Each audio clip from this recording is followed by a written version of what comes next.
Day 6 of the Great Ontario Yield Tour, August 22nd. We've stopped near Delhi, Ontario to talk with Todd Boughner of Judge's Farm and Peter White, technician with the University of Guelph. Now, the neat thing about what's going on here is that, Todd, you've got subsurface irrigation installed on this field, and you've got a strip that we're standing in that doesn't have irrigation.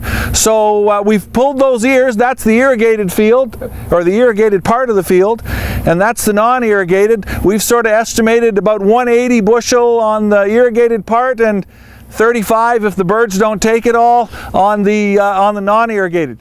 So that's kind of intriguing. Todd, how long have you been into this subsurface irrigation game? 4 years now. 4 years ago we suffered a crop loss, something like we're looking at right here, and we can't do that again. Can't do that again, right? And roughly what's it costing you to get subsurface irrigation put into a field like this? I would say I planned for about $1,500 an acre. Right. And I want, my game plan is to have at least 100 bushels more over my dryland corn nearby. So, right. And I've made that 3 years in a row. So. And looks like you're going to make it this year. This year I'm banking on, that we're paying at least half of my install with the 70 acres that I'm looking at. Wow. Half of your install costs just on this one droughty year's difference in yields. I always said that, yeah, you got to be proactive and look ahead and wait for that insurance to kick in. And yeah. Yes, I think we've done that. Very neat. And Peter, how many research plots or farms are you looking at in terms of this subsurface irrigation approach? Well, we've got about 5 of the farms that are really committed to subsurface drip irrigation. Right.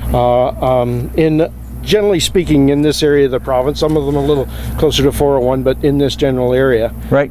Yep. And what do you see as sort of the next thing you've got to figure out or move ahead on in terms of the subsurface irrigation approach? Well, now that I think we've proven that the water is sure going to be a benefit to corn on this land, and what we really want to figure out now is how to fine-tune the fertigation, because we want to start putting nitrogen on. We want to see if we've got better efficiencies of putting nitrogen on through the drip tape, and certainly it's a whole lot easier putting it on this way. Right.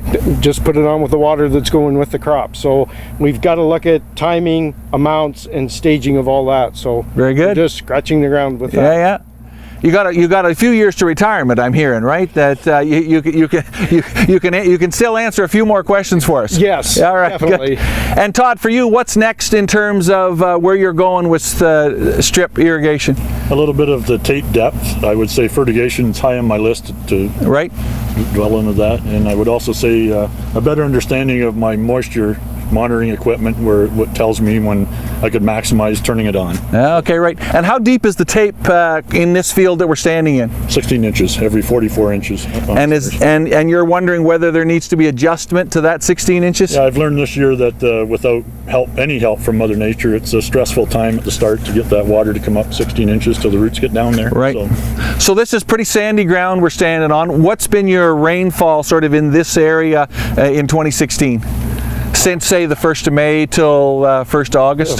1st of May at, which is not very far from here, the University of Guelph Research Station. Yeah. We're a little under 5.5 inches, and we should be over 11.5. Right, for the season. For this season. Yeah, for that period from the 1st of May until right now. Hey, really interesting stuff. Thanks, guys, for taking time to stop with us on the Yield Tour.